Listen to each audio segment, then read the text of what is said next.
দোয়া কুনুত পারেন না বলে যারা ভয়েতে বেতের নামাজই পড়েন না, তারা শুনেন তিনটা কাজ আপনার জন্য রয়েছে।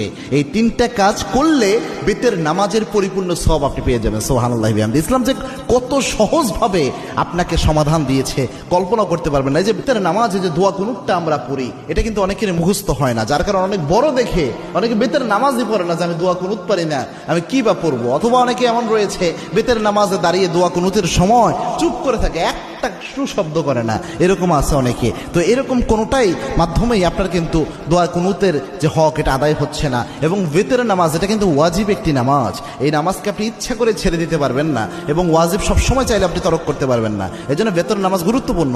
এবং কি আল্লাহর হাবিব সাল্লাল্লাহু আলাইহি ওয়াসাল্লাম বলতেন, ইন্নাল্লাহা বিতরুন ইউহিব্বুল বিতরা, আল্লাহ রাব্বুল আলামিন নিজে বেজরকে আল্লাহ রাব্বুল আলামিন নিজে ভালোবাসেন। সুবহানাল্লাহ। এবং আল্লাহর হাবিব সাল্লাল্লাহু আলাইহি ওয়াসাল্লাম সফর অবস্থায়ও প্রায় সময় চেষ্টা করতেন বেতের নামাজ যেন ছুটে না যায়। আল্লাহু আকবার। এই জন্য বেতের নামাজ মা বোন যারা রয়েছেন, বিশেষ করে আমার যুবক বাবা ভাইয়েরা যারা রয়েছেন এবং আমার বাবাজিরা যারা রয়েছেন, বেতের নামাজে আপনি দোয়া কুনুত পারছেন না, আপনি কি করবেন?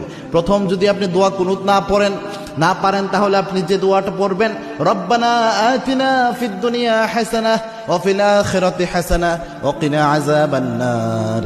এই যে আয়াতের একটা অংশ, একটা দোয়া আল্লাহ রাব্বুল আলামিন দিয়েছেন, এই দোয়াটা আপনি প্রথম পড়ার চেষ্টা করবেন। বেতের যে সময়টা এই দোয়া পড়বেন, রব্বানা আতিনা ফিদ দুনিয়া হাসানাহ ওয়া ফিল আখিরাতি হাসানাহ ওয়া কিনা আযাবান নার। এটা পারলেন না ধরেন আপনি, তখন আপনি কি পড়বেন? আল্লাহুম্মা গফিরলি, আল্লাহুম্মা গফিরলি, আল্লাহুম্মা গফিরলি। এটা বারবার আপনি পড়তে থাকবেন, তাহলেও দেখবেন ইনশাআল্লাহ বেতরের হক আদায় হবে।